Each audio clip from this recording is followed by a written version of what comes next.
2 দিন পর পর এত ঝামেলা কেন হয় সেটা আমি একেবারের জন্য বুঝতে পারি না। হুট করে অসুস্থ হয়ে পড়েছিলাম, যার জন্য একটু ডক্টর দেখাতে যেতে হলো। আর যাওয়ার সময় দেখেন এই রাস্তাটা অনেক বেশি সুন্দর না?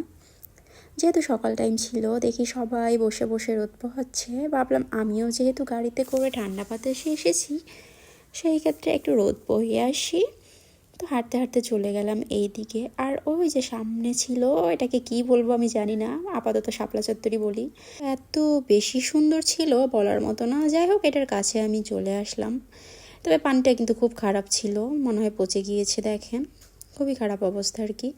আর এই যে দেখেন, এই শাপলা চত্বর আমি যাকে বলছি, তো এখন এইটা অপরিষ্কার আছে, কিছুদিন পরে হয়তো ঠিক করবে। আর এই চারিপাশে এরকম বসার জন্য কিন্তু বেঞ্চগুলো বানানো ছিল, তবে প্রচুর ময়লা ছিল, যার জন্য হাঁটতে হাঁটতে ক্লান্ত হয়ে যাওয়ার পর ওইখানে একটু বসে গেলাম। আর সবচেয়ে সুন্দর জিনিসটা দেখায় এখানকার, আসেন এই দেখেন কি সুন্দর ফুল ফুটে